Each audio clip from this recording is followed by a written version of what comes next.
Save the Semantics, episode 347. It is October 14th, 2025. My name is Myro. This is the podcast where I ramble on for a bit about some shit. Recording this on a Tuesday afternoon / evening. We got some overcast clouds. It's been raining a little bit today. Rained pretty much all day yesterday. So I think it's clearing up now. But a little rain can't hurt, you know what I mean? As long as it's not super obstructive or anything like that. But yeah, I mean, my favorite word now is petrichor, the scent, the atmosphere after rain, the smell of it. That has become one of my favorite things and also one of my favorite words. So that is something that I'm taking in now and I'm enjoying. But I've also been enjoying some preseason hoops, as well as some other sports-related things. So this past weekend, I believe I talked about the MLB playoffs, which have been fun. Obviously, I'm not like super tuned in, but there were like a couple of exciting games happening. The Seattle Mariners and the Detroit Tigers, they went into like an extended game where they went like 15 innings, which was pretty long. I don't remember if I talked about that, but that was a fun game. And then the other game this weekend, I mean, there's been multiple games, but those are the ones that kind of have stuck out to me. The other one was the Chicago Cubs and who was the other team? The Milwaukee Brewers, and the Brewers ended up winning that one in a pretty not as like crazy fashion, right?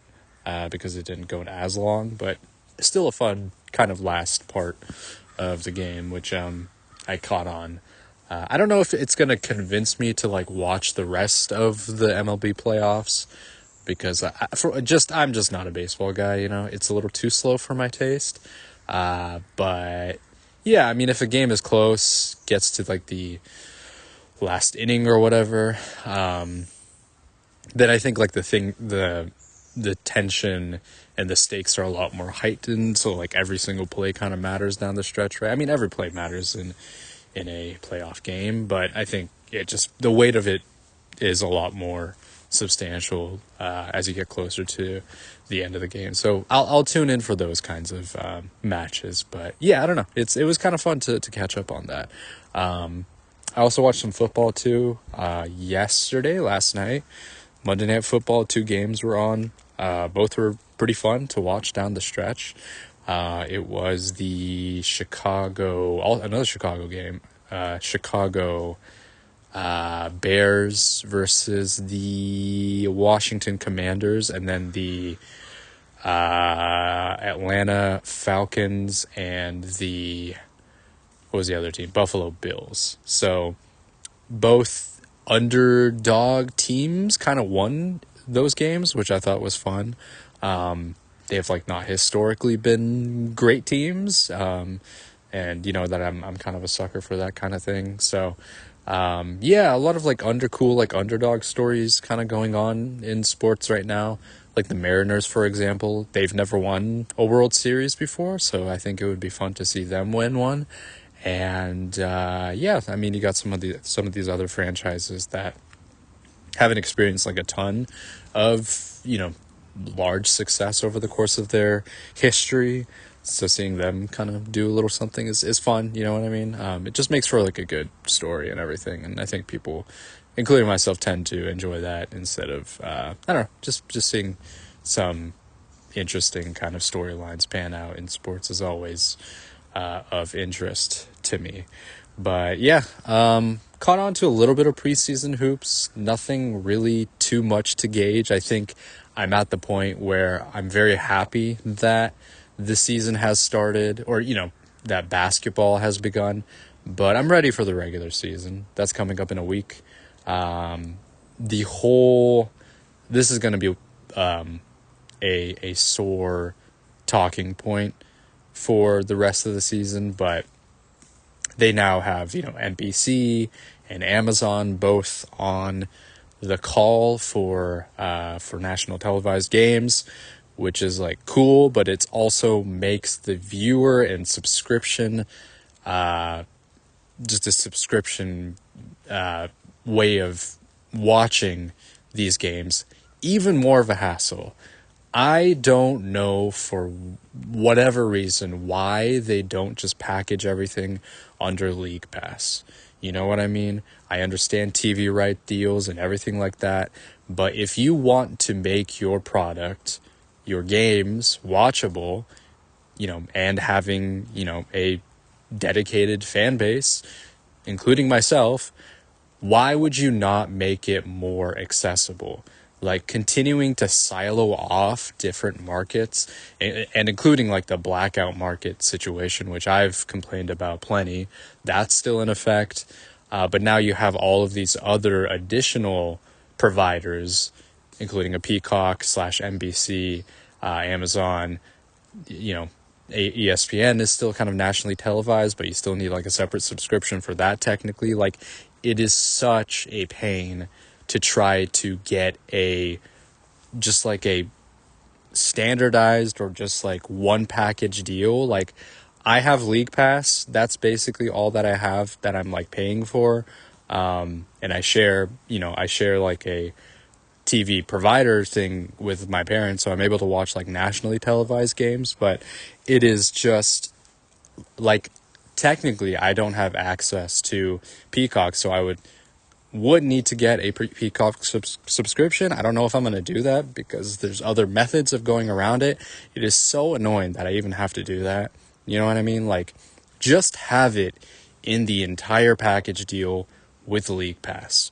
Like, how hard is it to do that? I don't know. I mean, it's probably incredibly difficult because they can't do it for some, because of all of the rights and, TV holders and that kind of thing.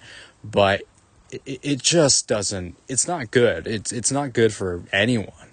Like, really, the only reliable way to watch all of the games in a simplified way is the way you are not recommended to do it by the sellers, right? Like, they don't want you to do it, but it's like, okay, but what other option is there? Like, what is the easiest way to go about doing this other than circumventing the payments and all of the subscriptions?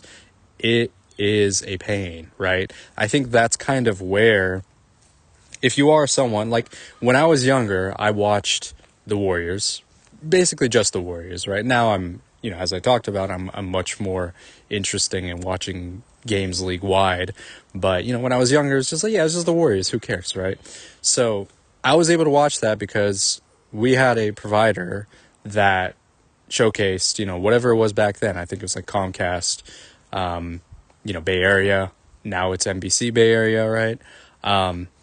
But like your normal, cable TV provider is able to do that. Again, there's a lot of issues with cable, of course, right? Like, it got way too expensive for its own good, but we've kind of reverted back to that sort of thing where you're basically paying the same amount. If you wanted to have like a cable TV experience where you're able to watch everything, you have to pay for like YouTube TV, which is essentially paying for cable because you're paying like $80 a month, which is ridiculous. I'm not doing that. I'm absolutely not doing that. Like, that's just stupid, right?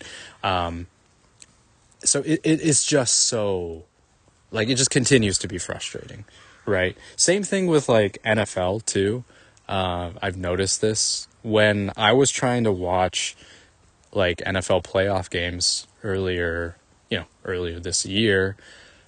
There was like you had to subscribe to, because they were showing it on, I think, CBS, Fox, maybe NBC, Peacock, and then also on, I think, ESPN. I'm not exactly sure, but they were showing it on all of these other channels, which are basically put into their own separate subscription, right? So it's like you would have to technically subscribe to like 4 different subscriptions in order to watch all of the necessary football games, which is absolutely ridiculous.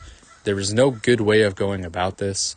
It's just bad. It's bad. It's not good.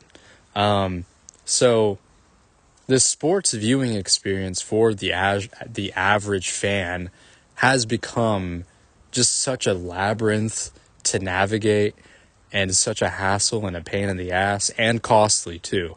So when people look at that, it's like, yeah, I mean, I'm going to go with the easy option. Like, you know what I mean? Like, why wouldn't I take that instead of like jumping through the hoops? Like, sure, you're going to run into issues when you take the other route with, you know, all of the things that come with that. But at least I'll be able to probably watch the game and not have to worry about, you know, paying an extra cost or having to deal with, you know, it's like, what if I just wanted to watch a few nationally televised games on NBC? It's like, then I would have to pay a subscription of like $12 or something like that just to watch it. And it's just like, no, that's just such a bad model. And it's frustrating. It's incredibly frustrating. Like, I hate having to resort doing that. But it's like, why would I go with the method of having 6 different, you know, streaming providers to watch all of the games that I'm able to, you know what I mean? It's so bad. And then again, the blackout rules are still in effect. I think that's ridiculous. I think that if I have League Pass, if I'm paying for League Pass, I should be able to watch my own damn team, right? It's not good. There's a lot of things to issue criticisms regarding the NBA product. I've already brought those up in the past. And this is just like another thing. I don't know why. Like, I get it. I understand all of the rights rules and everything, but it just is not good. And I really disliked Adam Silver's whole point of like, oh, this is like a highlight league, watch like the highlights. I'm like, are you trying to like prop up the league, or what are you trying to do? I don't know what exactly what the purpose was in making that statement, right? Like, provide a solution. Oh, you can watch like the YouTube highlights, you can watch the highlights on NBA.com. Okay, sure. What about, like, that wasn't the question though. The question is, how can you make the viewing experience more accessible for everyone, right? Because there are fans like myself who want to watch the games. I want to watch the shit teams go at it, right? And I'm technically able to with League Pass, because a lot of those bad teams are not going to get nationally televised games. But if you want like the premier games with like the best teams on national television, and your response to that is like, oh, you can watch the highlights later, it's pathetic. It's pathetic, right? I feel like his approach to things has been it's gotten pretty muddied down, and I don't know, it just doesn't, like, everything he says is like, there's just such a, I don't know, there's like an additional piece to it that is incredibly hard to avoid, right? Like, it's just like, oh, you know, we have all of these opportunities for viewers to engage with the games, and we're trying to make this like the most exciting season yet for NBA fans. But counter to that, you don't have access to watch these games because of all of these rules, and you know, the new TV rules are kind of in place, right? So it's incredibly frustrating. I'm not saying that, you know, like he doesn't have all the power. Like, you know, his bosses are technically the owners of the league, right, and everything. And you can absolutely put a lot of blame on them. You could probably put most of the blame on the owners, right? But as like the commissioner of the league, you should do like you're not just representing the league, you're representing the way in which the league should be viewed. and I just think that it's not good. It's incredibly disappointing, right? So that's something to kind of, I don't know. It just kind of sucks, and it sucks that it's, I don't know. It's just continues to be an issue, and it evolves into another issue because of all of the new the new TV rights and everything. So yeah, not great. Anyways, haven't watched a ton of I've been watching kind of a few pieces here and there. I don't really have much to know. I didn't really watch the last Warriors game against the Lakers. Apparently Pajemski played pretty well, which is good. And Kuminga also had like another nice game. So that's good. I'm happy that they've been performing well. I think only Draymond played in that game. But yeah, I didn't really watch a ton of that. And yeah, I mean, I think I'm just sort of, it's so funny that I was so excited for just like any type of basketball.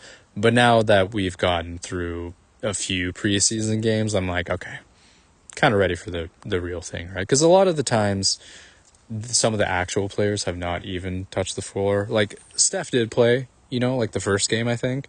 But other than that, it's been pretty bare bones. Like there really hasn't been a ton to discuss. And I mean, what is there really, especially when teams are not, giving away their actual rotations. There's just speculation, right? There's just like, you're speculating on what the rotation is going to be. And nothing is really set in stone based on kind of what we have. So it's just, you're at this point where you're just kind of like abiding your time. But yeah, it's coming up in a week. I mean, I'm still going to enjoy watching these preseason games. It might be fun to watch some of the younger players get some action, right? If they, maybe they don't get that type of play during the regular season. So that's always something to kind of look forward to. But yeah, I'm ready for the real thing. I was thinking about, so last week or last time I recorded, I talked about kind of the players that I'm most excited for earlier during like the summer. During the off season, I was talking about, teams in general that look pretty intriguing. I think what I want to do, and I kind of already gave my prediction on who I think is going to win this season, or whoever's going to win the championship this year. I think the Nuggets are going to win. I thought it would be sort of interesting to look at, some of the things that popped up to me during during the season last year, and think about what it's going to look like this upcoming season, right? In terms of like trends of like defense, and, I think, sort of like year to year trends, I think is interesting to look at, right? Every year, after there's like after like a new champion has been crowned, at least over the course of the last like 5-6 years, teams that are chasing the champions are, kind of trying to replicate some things, or they're trying to find a specific angle in which they could try to beat them, right? Like, so if you go back to Denver, the Timberwolves, for example, they built a team specifically to kind of counter Denver, and they were able to beat them. Celtics ended up winning that season because they just shot the lights out during the regular season and the postseason as well. And then next year, you had a team like the Knicks who sort of try to counter that with their own wing defense, with adding Mikal Bridges and OG Anunoby, and they were able to beat the Celtics, right? And then now you got the Thunder, who were able to win a championship because of their incredibly high defensive rating, and they still were one of the best offenses in the league as well, right? So just a full kind of juggernaut team, but specifically on the defensive side. And you're seeing a lot of other teams kind of trying to emulate that, right? And you're also seeing teams trying to emulate the Pacers style of ball of pushing pace and just making, adding pressure, full court pressure, just making it incredibly difficult, right? Like, I think, both the Pacers and the Thunder played in that type of manner during the finals. And I think a lot of teams, including teams like the Raptors, I was watching like a little bit of them. They were doing some like full court press stuff. I think you could probably point to a lot of other teams, but I think the Raptors in particular kind of came to mind because of just how much ball pressure they were applying. But you could absolutely see that as well, just across the board in other preseason games as well. And I just think that's really interesting. And just thinking about, how successful are those other teams going to be in countering what an OKC had to bring, right? Like, how are they going to be able to replicate that style? The thing is, like, teams are not going to have, other teams than the Thunder are not going to have the same kind of roster. They don't have the same personnel to replicate that style in the best way. Like, everybody wants to be able to be like flying on defense and just constantly disrupting and, having deflections and that kind of thing. But if you don't have like the right people to be able to kind of handle that type of style of defense, like, it's not gonna be like super successful, right? So like, I think in the case of, for example, the Spurs, they have potential point of attack, ball pressure, high ball pressure type of guards with like a Dylan Harper and a De'Aaron Fox. And then of course they got Wembanyama in the back. So they do have the personnel to be able to kind of have that type of style where they could be one of the better defenses in the league. I don't know how well, the offense is going to work out for them. And considering that they're still pretty young, it might take a little bit for them to take that additional leap. But you could see, like, maybe a couple of years down the line, they could really be quite the force, maybe bordering on an OKC style of defense, right? So I think it's just interesting to sort of point out year over year different teams trying to create the same style of play as the champions, and or in other ways trying to find a counter to how the champs played, right? And there's kind of this like bit of like a chess match type of thing, a bit of a strategy like maximizing, if you want to call it that, of trying to find the best way and the best combinations to then thwart what worked before, and then creating like a new meta of sorts, right? And I think it's pretty cool. Like, you just kind of see the play is reflective of the strategy taking place, right? I'm interested in seeing kind of what it looks like across the board with, especially kind of like opening night, and then I think the Tuesday of next week, or no, the Wednesday, so the 22nd is when it's going to be like the big blowout. That's what I'm most excited for. Of course, I'm excited for opening night because the Warriors are playing, but the second day has been historically over the last few seasons one of my favorite days, because it is just most of the league is playing that day. So I am just like, I am just surfing on League Pass trying to just see everybody that's playing, and it's really fun. It's really exciting to kind of catch the teams that are, just seeing what everybody's doing, like it's and then just hearing the overreactions to everything. Oh, it's so fun.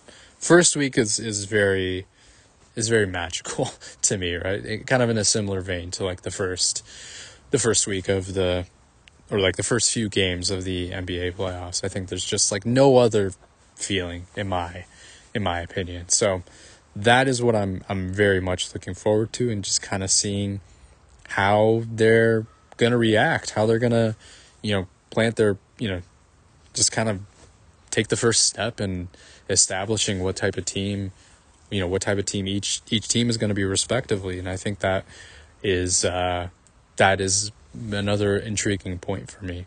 But I think that there's a lot to look forward to, because I think, unless like, again, I said Denver, I sort of predict Denver to be the champion, because I feel they're built, especially this year, they're built to be one of the best teams in the league. And I feel that them being able to take the Thunder on to 7 games, I think, was a big factor in why I feel that way. And now that they have better personnel and a better roster, I could see them being able to get over the hump.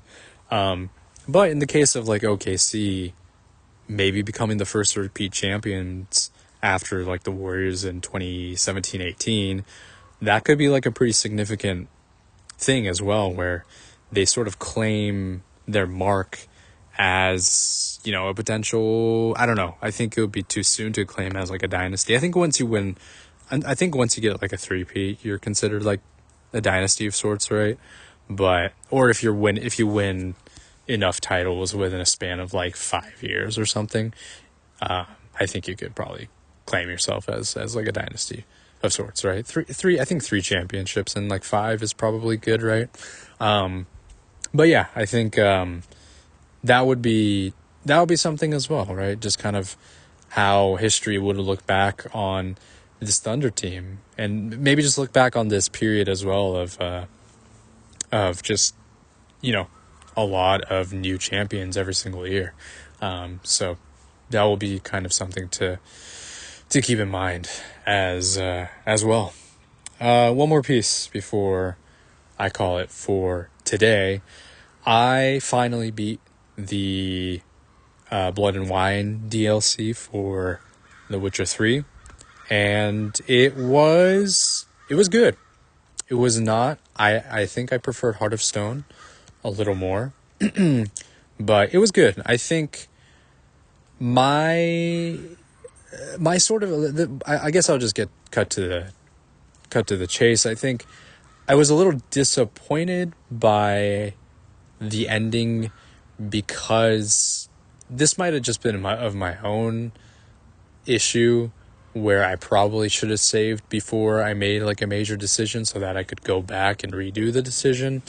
But I didn't, I didn't do that. So maybe that's on me. But yeah, the ending that I got, so there's multiple endings that you can get in this DLC. You can get like 3 different endings. I got like the worst ending, which I think is interesting. Like, I still think it's like a good end to like a story, but I think in terms of the experience of trying to get to that point, it did take a little bit. It just sort of like undercut just the overall feeling, because, when you're, and maybe that's like part of the point. Maybe that's sort of like the message that you take away from this story. But yeah, I wish that I could, and I technically still could, go back and do those other storylines again, but it just would take such a long time. I went back to like one of the save files before I made like the decision, and it was like, I don't know, it was like 15 hours back, and I was like, I could put this in like easy mode and just kind of, just sort of like push through the story and everything to get to that point, but I just didn't really feel that. I didn't really want to do that. And I don't know if I don't know if I would do that, really, honestly. I think once I get like the ending, I don't necessarily feel inclined to do it all over again. Again, maybe in the future, if I ever replay this game, I might do that. But yeah, it's like once I beat a game and I've reached the end, it's just like, yeah, that's the end. I don't really. The ending is the ending, right? So it just kind of was like the quote unquote like best ending that you could get. You were supposed to take this other route and everything like that. I think that's maybe just sort of that is just sort of like the result of having a multiple endings to a story, where you kind of have to make some sacrifices in terms of players being able to, I don't know, players being able to kind of maneuver things in the way they want to, right? And, because it's just like, it's like kind of choose your own adventure type of thing is what is happening here. And, I think in my head, I had like an idea of like what would make for like a good ending and stuff, right?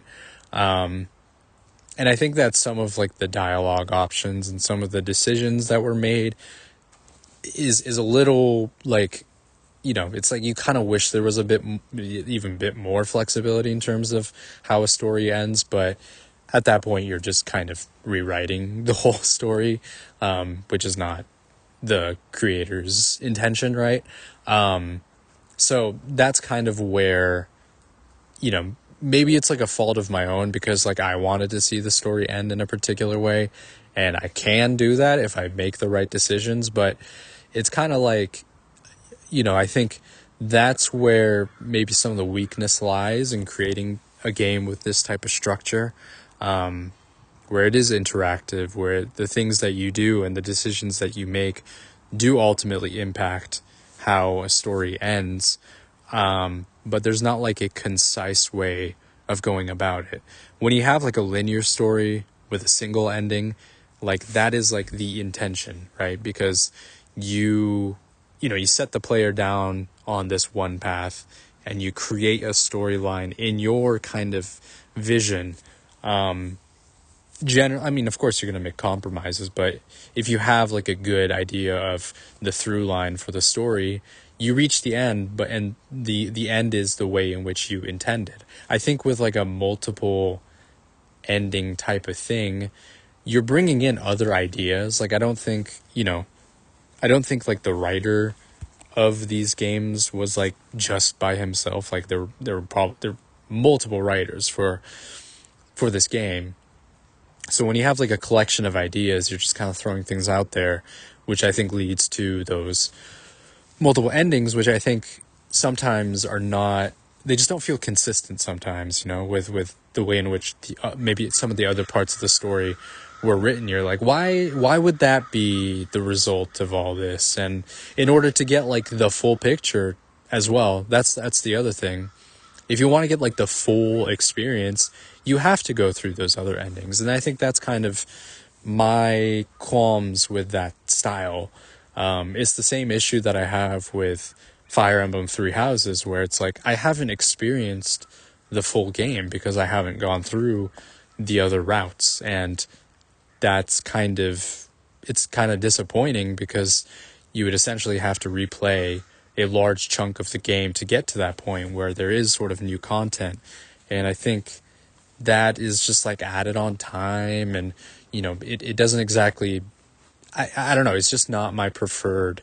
I just don't particularly enjoy that. If I'm having a singular experience, it's going to be singular, and once I reach the end, that's kind of the end. That's sort of how I've gone about it. And so I don't know, I think that it is that's just kind of how I feel after completing Blood and Wine.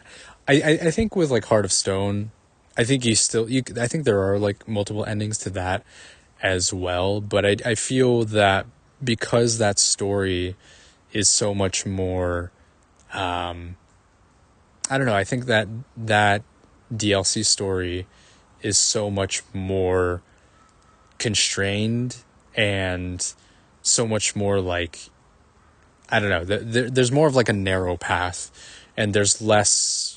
I think the major decision that you get to happens at the very end, so it's not like you have to backtrack a ton. Like, of course, there are different things that you can do throughout the storyline, but it doesn't take away from the ending of it necessarily. I don't think. Maybe I'm wrong there, but I don't think there's like a huge drastic change if you don't do something earlier on. I think the ending is decided based on the choice that you make at the very, very end of that DLC, right? So that's kind of where I feel, I don't know. I think that's just sort of like a structural thing. A structural, I can't even call it an issue because that it's by design. I just think that my preference is that I just don't really like that type of thing where I have to do more things in order to get the full scope, because in order to get the full backstory of some of the characters, I should have gone with like I should have gone through and made some other decisions in Blood and Wine. And I didn't do that because I did the other thing, which I thought was more fun. And then I found out the other stuff, there was also some good stuff there. So it's just kind of like, is my kind of preference clashing with the different strands that exist? I think it can be fun, and I appreciate the amount of detail that goes into creating these different plot lines. But I think for a fulfilling experience, if I want like a fulfilling experience all the way through, just making the decisions that I make, I'm like left out of some things, right? And I just don't enjoy having to go back and go through those things again, even if it's not that big. I just think that it takes away from like the momentum and the pacing of the story. And if I already know what like one ending is going to be, it's just, I don't know, it just takes away some of it, I think. But it is what it is, you know. I still think overall it was a great additional piece of content. Really cool setting. The music was beautiful. The setting was beautiful. Story was good overall. And yeah, I mean, I'm done with The Witcher 3 now, which is kind of crazy. Like it's taken up a pretty big chunk of my time over the course of the last few months. And I thoroughly enjoyed it. Again, I don't know if it's something that I'll revisit anytime soon. There's just too many games to play, but maybe later down the line, I'll come back to it and re-experience it again, and maybe try some different things and see how things go. And then again, like The Witcher 4 is going to be coming out probably sometime in the future, but by then I'll still have things to play, so I will not run out of things until then, I don't think. So yeah, that's kind of where it's at, and overall, great stuff. I'm excited to talk about kind of the end of this year's kind of my games of this end of the year. And sorry, let me rephrase that. The games that I enjoyed, or my favorite games of 2025, which I've been doing for like a couple of years now. That's been a lot of fun. So I'm excited to kind of compile that list and talk about that, and kind of get into, you know, what has been sort of my favorite gaming experiences over the course of 2025. What started out as like a fairly slow year for me because I didn't have the time. I just didn't have the time to really get into anything, has sort of picked up, you know, over the summer and into the fall and stuff. And that has been really fun. And I still have games on my list that I'm getting to this year. Like I'm, you know, currently started playing Trails in the Sky first chapter again. Really enjoying that. I don't know if I'm going to be able to like beat that game by the end of the year, but that might be something that I might consider talking about. And there's other games out there as well. I mean, there's Silk Song, Hades 2 that I still haven't played yet. I don't know when I'm going to get to those. It's like, what am I going to prioritize? I have no idea. So there's a lot out there, and yeah, I'm excited to kind of continue to delve into whatever catches my interest. But right now, Trails in the Sky is kind of my sort of priority of the big game that I'm playing. But yeah, that's going to do it for now, and I will record again maybe on Thursday either tomorrow or Thursday, I'll catch back up and maybe talk more hoops or more games. All right, recording this on Saturday, October 18th. I was planning on recording a little earlier this week, but I just couldn't get around to it due to just some timing stuff. But here I am. Let's talk about some hoops. I think on Monday, prior to the beginning of the NBA season, which starts on Tuesday, I'll kind of do like a final preview of sorts. But I will give some additional thoughts right now before all of that. So preseason is done. Yesterday, Friday, was the last day for some preseason hoops. I didn't really catch much of it. Mostly just kind of watched some highlights here and there. Warriors did play. I'm kind of in the position where I probably have said, I am ready for some real basketball at this point. I think, 3 weeks of preseason is quite long. I think most teams played 4 games, but some played 6. I think that feels like a lot. So I'm ready for some real basketball, and that's coming up real soon. Tuesday is going to be, opening night and everything. We got 2 games. Both should be good, but I think the blowout for the season is on Wednesday, where everybody else plays aside from the opening night teams. So that should be really exciting. I am really, it's going to be just like an all day or kind of like an all afternoon affair sort of thing, where I'll be just kind of watching and, checking up on League Pass and stuff. So that's going to be a fun time, just like multi-screening, doing a bunch of dumb stuff, just like looking at box scores and everything. It's going to be good. It's going to be a really good time. So yeah, Tuesday in particular is going to be great. Wednesday is going to be great. Tuesday is going to be fun as well. Of course, I'll be tuning in to watch the Warriors opening night. It is going to be NBC that's going to be opening up with it, NBC/Peacock. So I'll be interested in seeing how that is being handled. I already kind of ranted earlier about how I feel about all of the different, all of the providers being just so like segregated across the board, and how I feel that just, siloing off each provider with its own separate subscription is awful for viewership retention.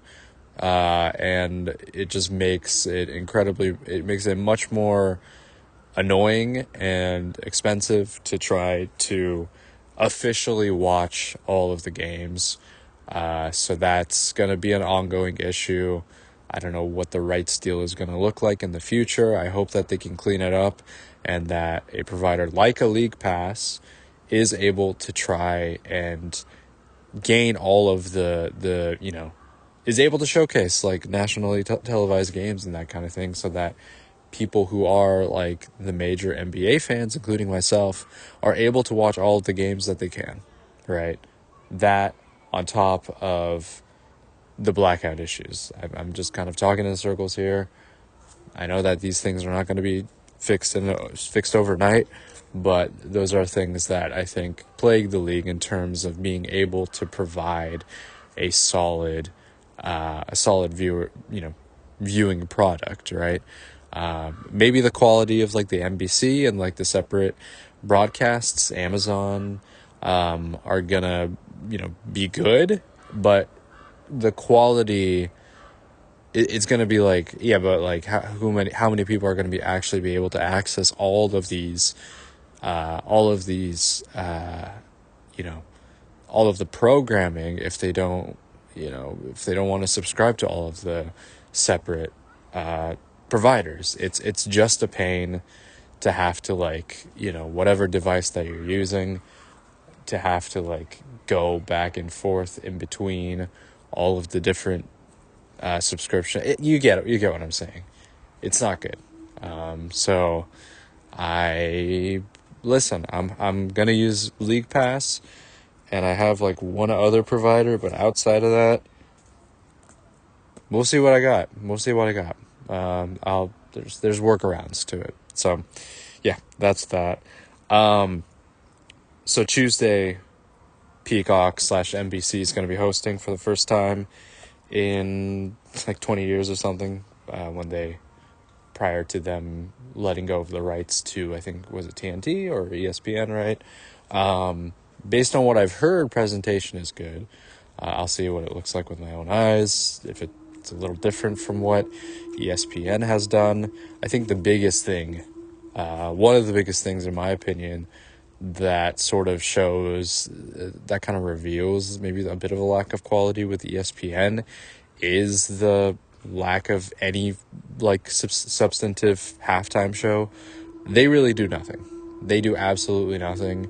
Like each little segment they do is like 2 minutes long.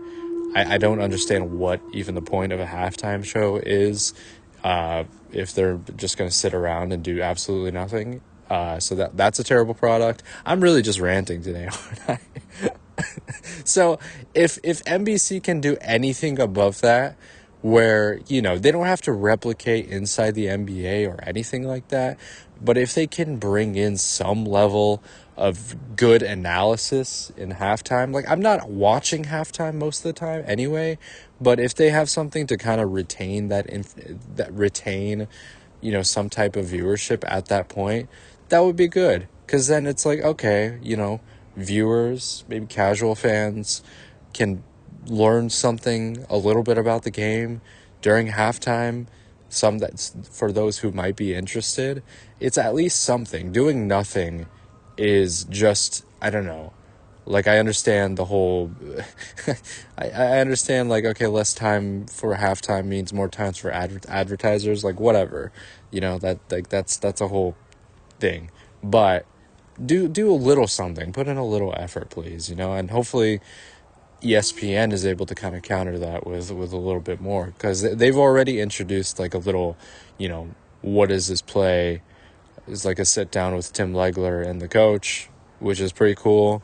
I think that's like a good step forward. Like, they don't need to do that all the time, but a little X's and O's, that's good stuff. That's fun, like it's not the most like innovative thing ever, but it's at least something. Other sports do this. The NFL does this during their pregame, their halftime, their postgame. Like, they do this kind of stuff. So why doesn't the NBA invest in a little bit of like analysis on the national level? I listen to a ton of basketball podcasts. I watch basketball coverage, but the thing that is like incredibly lacking at the national level, if you're showcasing national basketball games, is like why certain things work, right? Why were the Steph Warriors in their kind of prime?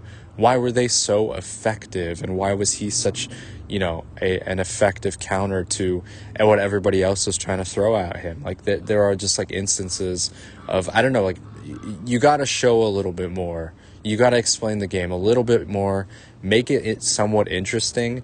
Like, I do learn, I'm not the most invested in football, but if I do catch certain moments during a pregame, for NFL, which is not like a lot, they do talk about some stuff. It's like, oh, what is like the difference between a pass forward quarterback versus like a running quarterback? It's like there are ways that those different play types can manipulate the defense, and then there are there's just like different like offensive sets that they run, or play calls that they make. That's interesting. Like, that's something that I'm like, I'm not. I'm not going to be like super, it's not something that I'm going to like retain, but it is, I'm like learned something kind of new in that sense.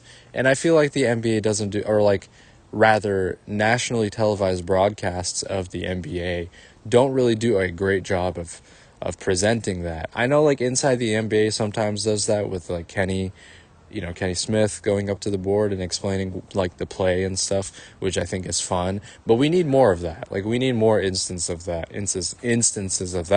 And so hopefully with the various types of broadcasts that are now going to be available, maybe there's going to be competition where like people can actually learn what the game looks like and what teams are doing effectively, and it's not just the talking point of like who's the GOAT every single time, right? Like it is so much more than that, or like the conversation of 3-pointers are ruining the game.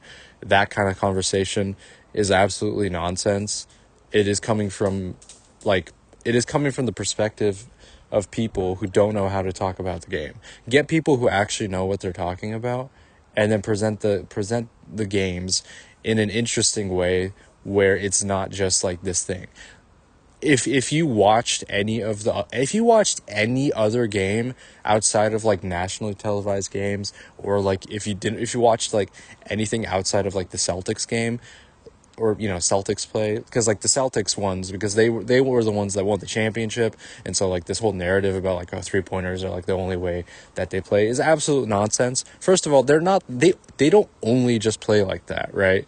Like that is sort of like their dominant style of ball, is because they had so many effective 3-point shooters, but that's not like the only way they played. And then if you look across the league, no, like it's not like just this like predominant style. It's just so ridiculous. And then if you look at who won the championship this year, it was the Thunder. The Thunder were not a great 3-point shooting team, and they won the championship because of how like historic their defense was, on top of having someone like Shea being able to kind of carry them across the line. It is not simply a single narrative piece, right? There are so many different factors that you have to take into account. There are other players outside of just the star one that contributes to the win, right? Like the star player is not the one that is scoring 110 points a game. Like he might be a huge proponent of that, but it is not the only thing that determines the outcome of a game, right? So I think all of these national narratives about whatever, just the easy talking point, because that's easy to discuss. It's easy for like casual fans to engage with, because there's not really anything substantive about it in most cases. I understand talking about defensive sets and different play types is not the most interesting or engaging thing to talk about. Like I totally understand that, but you can do a little bit more than just do, is LeBron the GOAT? Who's the GOAT? Like there is nothing there. You know what I mean? And I think there's a lot of great stuff out there that does counter those kinds of narratives outside of the national media, especially with ESPN talking heads. I think there are many, many instances of other content creators out there, independent content creators, that do so much more work. And I think that if like national media and nationally televised programming, if they do even a little bit of that, I think would be good. I think it would be good for the presentation of the sport, right? And I think it could make it somewhat engaging and somewhat interesting, and have that to be, it's never going to be on the same, like basketball is not going to be on the same level as football. Football is king in America, but if they can make it somewhat interesting, I think there is a potential that it could be effective in garnering new viewers and new fans. Because I think I get it, like most viewers are not going to be like engaged in the deeper analytics and stuff like that, but it's like, like if you watch a game, if you watch just like how much effort goes into a game, you understand that it is never this simple of like, this player should just take over. It's never about that, right? And I think just getting us a little bit of a understanding of that piece, I think will be interesting. It's not, an individual player does matter a lot in the sport of basketball. They do, which is why I think they are such like a centerpiece in terms of the conversations that take place. But it is not just them, right? It is really not just them. And I think there's better ways to like. I think there are more effective ways to have conversations about the NBA. And again, I'm hoping that there will be, maybe with the new providers, the new services, like they can kind of delve a little bit deeper into that, and I think that might be interesting. So that's like another kind of piece of that's like another part of this upcoming season, right? Like, of course, I still think it's an issue, absolutely, of just the way in which the programming is just cut off in a bunch of different ways, but it might present the level of which what is being shown might be interesting. It might be different, and I think that could be fun, right? And we aren't just going to be stuck with ESPN broadcasting as the sole national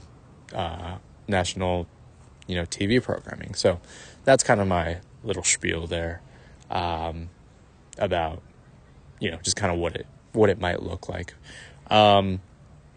Preseason ball, again, I don't really have much to say.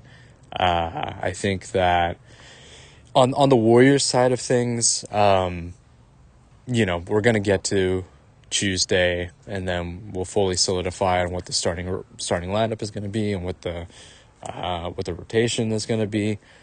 It sounds like Moody is currently out with something, so that kind of causes a little bit of a wrinkle. I don't think it's like a huge loss at this point. I don't know. I forgot what his injury is. Hopefully he's able to come back soon. But I'm assuming Pods is probably going to start. Is Horford going to start as well? Like they've been kind of doing some different types of rotations here and there, where it's preseason, so they're kind of experimenting and seeing what works. But I mean, I'm assuming Horford starts. It makes the most sense. And the rest of the lineup is, I think, I'm sure they'll be able to kind of figure out what that looks like. But I am interested in seeing, what the potential rotation might be. They did have Will Richards have some significant minutes over the course of like the last few preseason games. And it sounds like I haven't watched like all of the highlights, but based on kind of the brief look that I saw, he seems to be very effective. Like he is kind of like a perfect system player. So maybe he'll be able to kind of eat up some of the Moody minutes. And if he's able to even do a chunk or a quarter of the production that Moody provides, I think that would be huge, right? So that would be something to look forward to. That's kind of where things are with kind of the Warriors and everything. I'm excited to see. I'm just excited, I'm excited for some actual basketball. Some news, some interesting news with the Sacramento Kings. They signed Russell Westbrook. This has been kind of a talking point over the course of the last week. I think I was listening to Bill Simmons' podcast with Zach Lowe and Joe House, and they do kind of like the over-under preview where they talk about every single team, and they got to the Kings, and then Zach Lowe's little kind of his rant about the Kings roster and how much he hated them sort of went viral. But I think a lot of people are in alignment with that.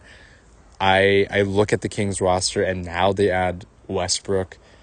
They just are an absolute mess of a team, I would say. More of a mess than like any other team out there. I think last year, out of all of the teams that you could consider to be like a disaster team, you could probably point to maybe the Sixers or the Suns. I think the Sixers sort of quote-unquote disaster was riding on whether they could retain the pick or not, or it would convey to OKC. Luckily, they didn't happen. They got they got a top 3 pick and got VJ Edgecombe. And with the Suns, there was the whole KD, Bradley Beal, Devin Booker experiment, which went absolutely nowhere. It didn't work out. They didn't even make the playoffs. And that kind of whole thing blew up. They fired Mike Budenholzer. Like, it was just that was kind of, you could kind of point to a team like the Suns and, acknowledge that they were probably in like the worst situation out of everybody. Now they have something, maybe they have a potential future with something. Like they drafted Kaman Malawach. And, they have some younger pieces. I don't know what their draft piece or what their draft capital looks like in the future. I still don't think it's like great, but at least they still have their franchise player and Devin Booker. And if they ever need to trade him, they could do that. Although I think it might be a little difficult to do that with his contract after the extension. But I think, there are definitely teams out there that would want someone like Booker, and that are willing to pay the price for that. So I don't think it's like outlandish to say that there's something there, but at least they have him, and there's something they could try to do to like maybe try to build around him in some way, shape, or form. Or if it just doesn't work out in the next few years, they could trade him probably, right? I think so. There's like something there with the Kings. They already traded away De'Aaron Fox. They don't really have any. I mean, they could tank, which is kind of like the one option they have. They still have Sabonis, DeRozan, Levine. They signed Schroeder. I don't know what that team is. I don't know what they're trying to do. I think really the only thing they can do is tank, and they have to trade away basically their entire starting lineup, I think, plus like Malik Monk. I think they should effectively blow it up because I don't really see what the future of that looks like. After their sort of beam team year, they have not been able to really get back to the playoffs, and it's kind of unfortunate. I just feel for Sacramento fans, as I've probably said before. It's just a tough situation to be. Like, you finally get a taste of some success, and then due to just the continuous just this management and ownership group with Vivek Ranadive, like they just are in this perpetual state of going nowhere. Right. Even it's like they take a step forward and then they take like 3 steps back. And they make all these decisions. I think it really started to fall apart when they signed DeRozan, unfortunately. It just doesn't seem, if you don't have the right pieces, if you don't have the if you don't have like the wing defensive prowess and the center defender to complement someone like DeRozan, it's just not going to work. And especially at his age now, I just don't think his style of play is effective. I love DeRozan. I've always enjoyed him. I especially enjoyed him during his Toronto days.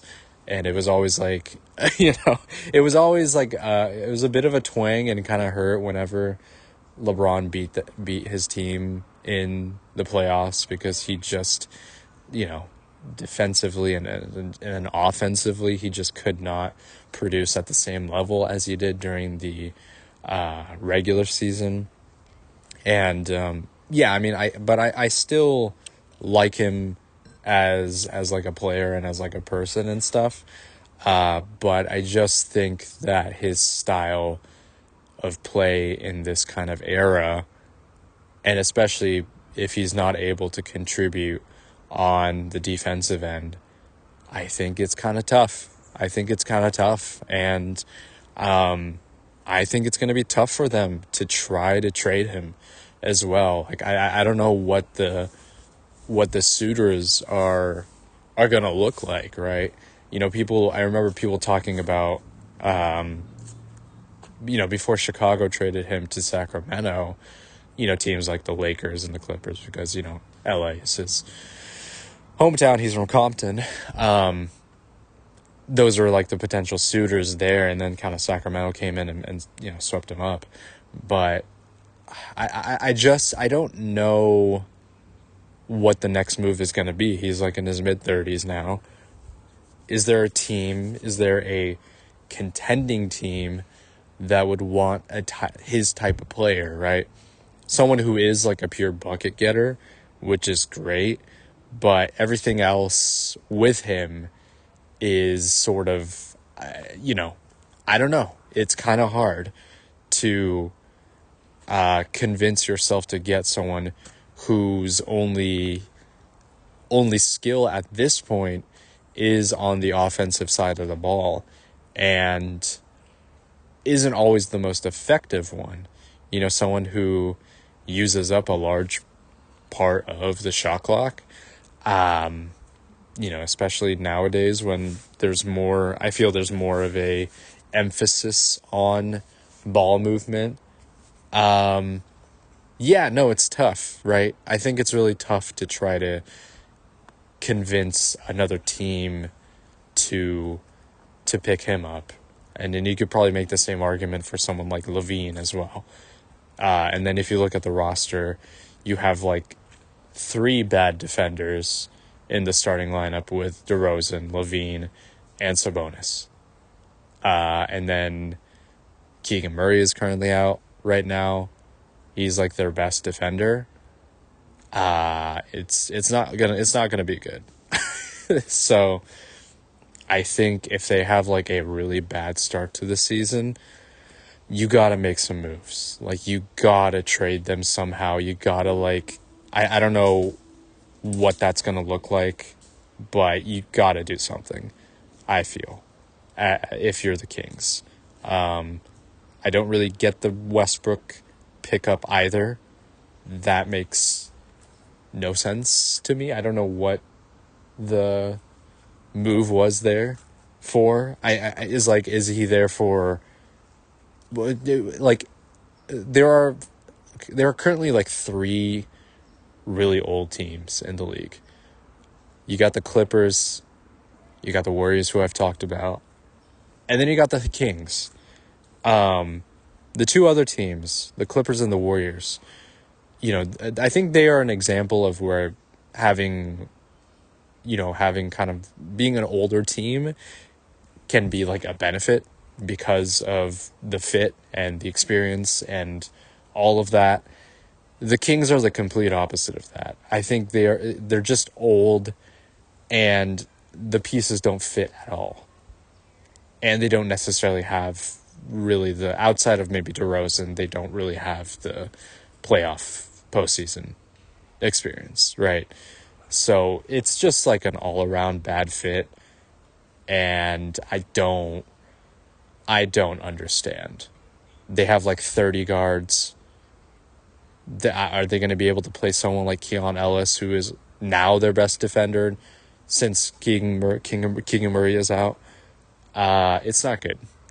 So that's going to be like the team to watch as like the disaster team. They're already a disaster because just based on roster alone. But I think once they start playing and once they start losing games in like really bad fashion, I think is when they pull the trigger. You just kind of have to. And I totally understand Zach Lowe's perspective. Like, I also don't I don't hate teams anymore. Like, I used to hate the Lakers because, I was like a Warriors fan. I don't hate the Lakers. I don't like the Lakers, obviously. But you dislike a team based on like what they have and what they're trying to do. I don't like the Kings team is just, it's kind of like, it's just a head scratch in terms of roster construction. And I hope they blow it up because that it's just depressing to be running the same thing over and over and again. It is the exact situation that the Bulls were in before they traded Levine and DeRozan. Now that they have traded him, they have a few exciting young prospects, and it makes the game and it makes their play way more fun, because there is like the hope that one of these players, and especially in the case of the Bulls with Matas Buzelis developing into a potential star, I think that's exciting. That's something to kind of build off of. But in the case of the Kings, they don't have anything. They don't have any like exciting draft prospects. The draft prospects that they did get, while they may seem solid, they're like 22 and 23. They're like older rookies. So they don't have like a blue chip, or like even, like this is going to be like, look at how they play, maybe a few years down the line, they're going to become a potential like really, a star player. And it's like, no, a few years later, they're going to be like in their mid to like late 20s. It's just, they're going to be in their, they're going to be in their physical prime. And I don't think in a lot of instances, those are not where you find the superstar players that you can kind of build your team around. So really the way in which they can rebuild is to blow it up. The only path forward for them is to blow this ship up, because what they have makes no sense. Even if they somehow get into the play-in, like what is like they are kind of in that no man's land in the exact same way that the Chicago Bulls were. I don't know why. I don't know why they thought, they looked at the Bulls and they're like, let's do this again. But instead of Vucevic, we'll have Sabonis. It is just like a absolute mind boggle. I honestly feel bad for like Levine and DeRozan as well, because they're like, it's like, dang, we gotta do this all over again, but just in Sacramento and not Chicago. It's rough. Like I feel kind of bad for them, because they're doing the same song and dance again. Like they're just stuck in this like, they've been stuck in this like loop for perpetuity for like 5 years or something now, and they just can't like get rid of each other, because these like two different franchises are mismanaging their players and their assets and everything, and it's just like an absolutely frustrating experience to watch. I think that the only path forward is for them to blow it up and to recoup assets, get some draft picks, tank, right? Let whatever younger players you do have, even if they aren't the draft picks, like at least try to do something with them. Maybe it'll be more fun.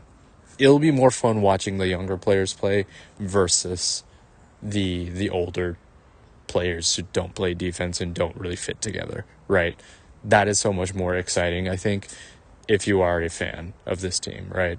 So that's kind of where things are at. I just think it's a fascinating case, right?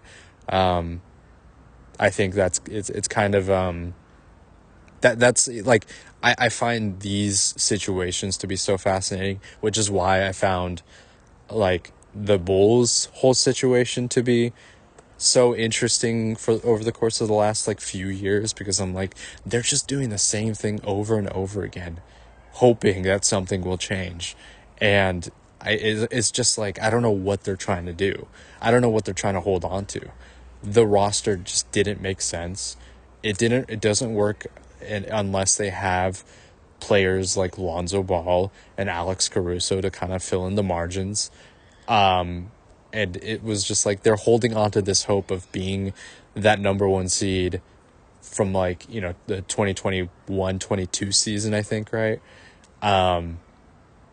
Like they're just like, yes, that was like the team. But it didn't work. It like, I understand it fell apart because of the injuries, but it didn't work. And you can't try for 3 straight seasons hoping for a change with like no differences in the personnel. So I'm glad that they did something, And now they do have a star, and they have like a Josh Giddey and stuff, and they still have Vucevic and maybe even Kobe White to trade, and maybe they can continue to sort of, maybe get some younger pieces and continue to get younger pieces. I don't know I don't know if that's the philosophy the Bulls are doing. Like I don't know if that's exactly what they're doing. I don't know. I don't know if they know what they're doing, but at least there's something there. You know what I mean? At least they have some young talent with a Buzelis and an Asenge. So that's I think that's kind of, if you're the Kings, I guess you do want to maybe replicate that. But I just, I don't know. It's a weird conundrum, I would say. So that's like another piece to keep an eye out, during the regular season. Outside of basketball, I started playing this new kind of roguelike game that just recently came out last week called Ball Pit. I might have mentioned it way back during the indie showcase, I think like in the summer. And I mean, the roguelike elements, just everything about it, the sort of like almost Vampire Survivors-esque kind of gameplay of like bullet hell and dodging things was like, it felt right up my alley. And I picked it up, and I love it. I don't know how long I'm going to be able to play this game, because I think in terms of progression, I feel like I'm progressing pretty quickly. Once I think you sort of get through certain levels, it feels like the game is getting a little quicker in some ways. So I don't know how much, how many hours I'm going to put into this game, because it feels like I've already cleared through like a decent chunk of it. But I've had a lot of fun with this. It's addicting.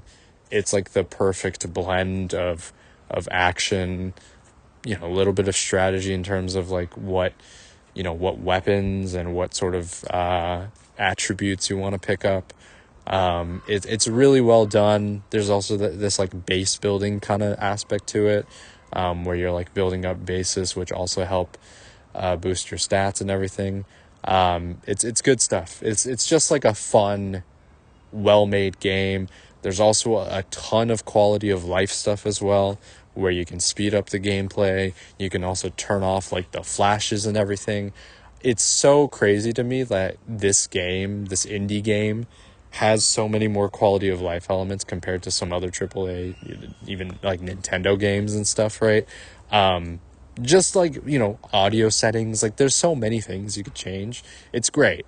It's so, I don't know, it's just such a great, like, this is sort of like, I don't know, this is like a perfect example of how a game should be presented for all audiences, right? I don't know, it's just so, I really enjoy it. I think it's awesome.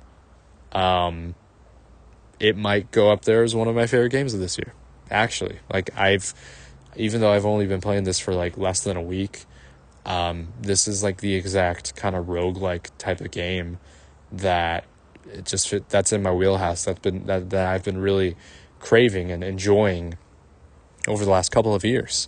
I think that, my sort of thing with these roguelikes is like, what is it going to be, what is going to be the thing that makes me come back to the game, like, once I, effectively kind of do enough of the content, right?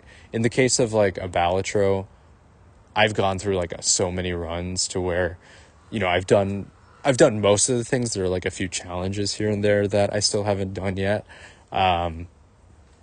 So, those are kind of the things that kept me going.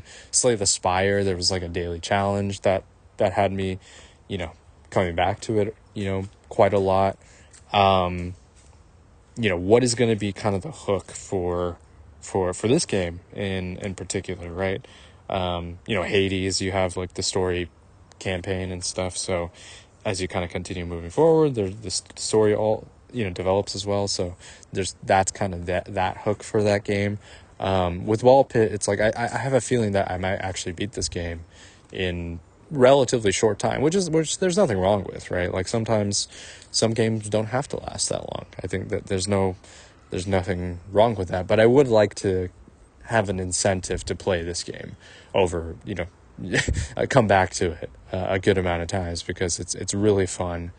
And I just want to see like more like different types of challenges, maybe some extra stages or stuff, maybe a daily challenge kind of thing. I think that would be really great to see. But this game literally just came out, so I'll I'll give it some grace. And again, even if I beat and do everything that I can in this game, I'm gonna enjoy my time with it, and I'm really enjoying it so far and having fun with it. I think it's actually kind of like the perfect game, the in-between game from this to Trails in the Sky. I haven't played Trails a ton. I do intend to play it maybe a little bit tonight, but I am also having so much fun with Ball Pit, so I'm kind of like I'm kind of like, do I want to do Trails? Do I want to get back into my cozy kind of JRPG, or do I want to kind of do more sort of bullet hell exciting kind of action, trying to build and continue to unlock characters and that kind of thing. It's just like a gaming preference type of thing and what I'm feeling. But yeah, I've been really enjoying that. It's fun just like in a casual setting. It's fun to play for like a couple hours. It's really good. It's really good. So if you're a sucker for this form of game like I am, that's a huge recommendation for that. Especially if you're a fan of like Vampire Survivors, like this is the game for you. Season coming up on the next Tuesday of next week, and then followed by opening week on Wednesday. And I think I'll do like a final preview on Monday before the season starts. Just get like a quick little, maybe get some final thoughts in before the season starts. My thoughts, my expectations, anything interesting that might have come up that I hadn't really considered before, maybe teams that could be something more than what I expected them to be. That could be the final conversation piece before the season kicks off. So I might save that for Monday, but Tuesday's the big one. Well, Tuesday/Wednesday. Wednesday's the big one for me. But yeah, Warriors play on Tuesday against the Lakers, followed before or after the Rockets Thunder game. So that's what it's going to look like. Yeah, we're finally here. It's actually felt like preseason has felt so long, so I'm so glad that we're finally past that point. It felt much longer than I thought it would be. Like 3 weeks is a really long time. Make it like 2. You know what I mean? Like they don't need to play like 4 or 5 games. Just do like 3. Make it simple. Anyways, that's going to do it for this episode. Thanks for listening as always. This has been Save the Semantics. Signing off.